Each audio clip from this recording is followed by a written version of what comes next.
جب دنیا کی محبت تمہیں مار دیتی ہے، تب اللہ کی محبت تمہیں پھر سے زندہ کر دیتی ہے۔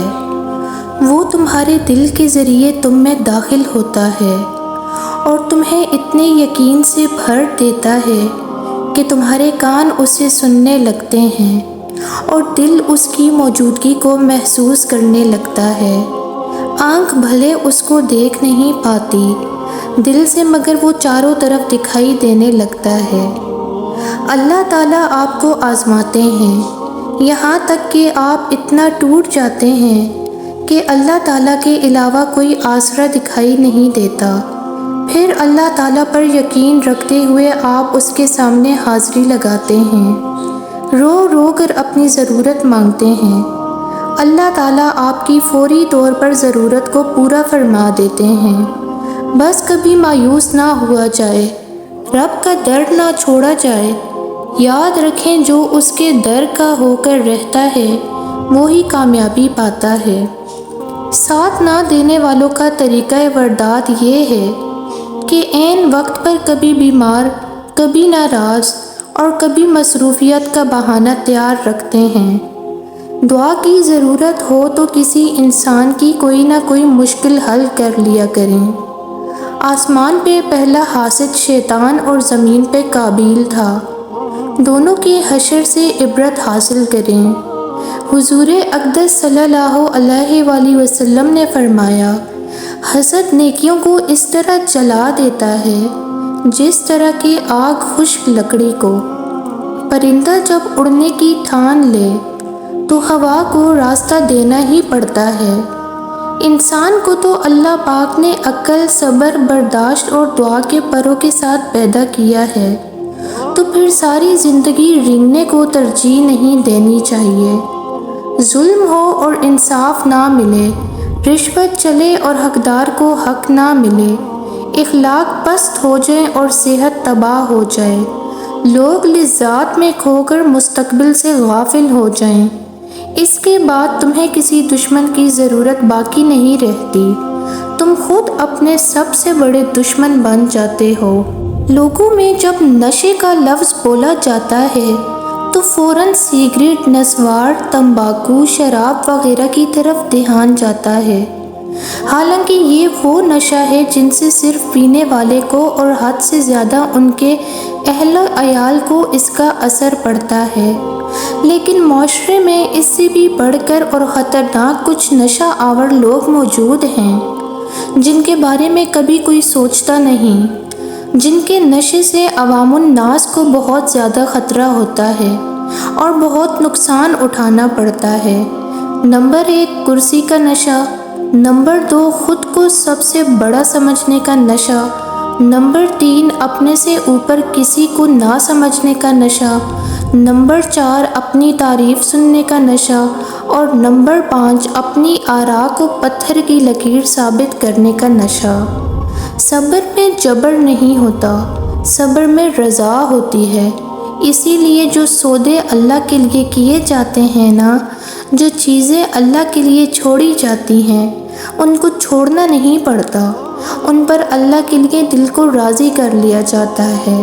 صبر بھی محبت کا دوسرا روپ ہوتا ہے، اور محبت میں تو سب قربان کر دیا جاتا ہے، بس اللہ سے محبت ہو جانے کی دیر ہے، پھر اس کے رنگ میں کس طرح سے بھی رنگنا مشکل نہیں لگتا۔ کسی سے اتنی ہی بات کرو جتنی وہ کرنا چاہے، کسی کی اتنی ہی پرواہ کرو جتنی وہ برداشت کر لے، کسی سے اتنا ہی ملو جتنا وہ ملنا چاہے، کیونکہ اس دور میں مخلصی سے زیادہ منافقت کے چرچے ہیں۔ مخلصی مشکوک کر دیتی ہے، اس لیے جو جتنا چاہے اسے اتنی ہی اہمیت دو، ورنہ سوائے دکھ کے اور کچھ نہیں ملے گا۔ یہ جو نفس کا جال ہے، اس سے محفوظ رہنے کے لیے قدم قدم پر محنت کرنی پڑتی ہے۔ ایک شعوری کوشش سے ساری خواہشات سے دستبردار ہونا پڑتا ہے۔ اپنے آپ کو اللہ کے سامنے جواب دہی کا احساس بار بار دلانا پڑتا ہے۔ جیسے جسم کو روزانہ خوراک چاہیے، بالکل اسی طرح روح کو بھی روزانہ پرورش درکار ہے۔ تاکہ نفس و شیطان کو مات دی جا سکے۔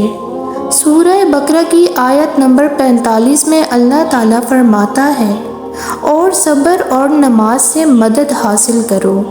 تو دیکھو جب کوئی ایسی آزمائش آ جائے کہ کوئی راستہ نظر نہ آ رہا ہو، آپ کو حق پر ہوتے ہوئے بھی مشکلات کا سامنا کرنا پڑے، تو ایسے میں اپنے اللہ پر یقین اور پختہ کر لینا، فوراً اٹھنا، وضو کرنا، خشوع کے ساتھ نماز ادا کرنا اور اللہ سے مدد مانگنا کہ اللہ آپ تو جانتے ہیں سب کچھ چھوڑ کر صرف آپ کے لیے یہاں تک آیا ہوں، اب مجھے ثابت قدم رکھنا، مجھے اپنے نفس کے حوالے نہ کرنا، مجھے شیطان کے وسوسوں سے بچا لینا، میں ماضی کے گناہ میں پھر پڑنا نہیں چاہتا۔ پھر دیکھنا اللہ کیسے تمہاری مدد کرتا ہے، کیونکہ یہ تو صرف تمہارے یقین کی آزمائش تھی۔ تم تو خوش نصیب ہو کہ اس نے تمہیں ہدایت دی اور اپنے راستے کے لیے چنا۔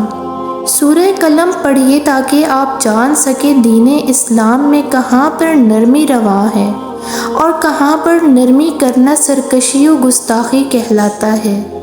سورہ قلم پڑھیے تاکہ آپ جان سکیں جھوٹوں اور منافقوں کی نشانیاں جو خدائے ذوالجلال نے بیان فرمائی، تاکہ آپ جان سکیں ظلیم و بدذات کون ہوتا ہے۔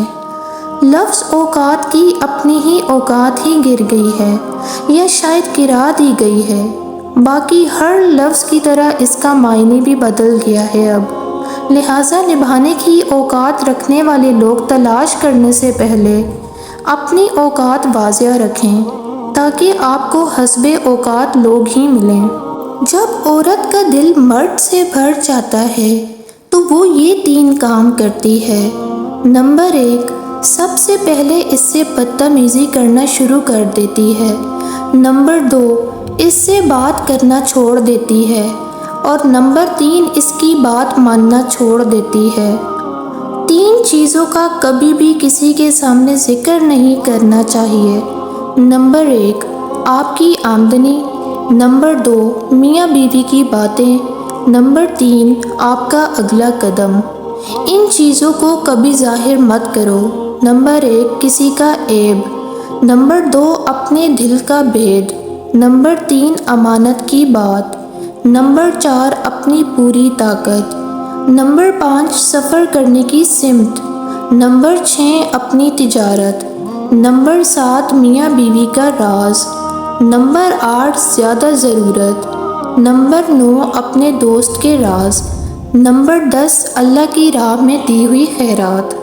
جس طرح نصیبوں میں روزی لکھی ہوتی ہے، خوشی لکھی ہوتی ہے، اسی طرح غم بھی لکھے ہوتے ہیں، چاہے کوئی بھی وسیلہ بنے۔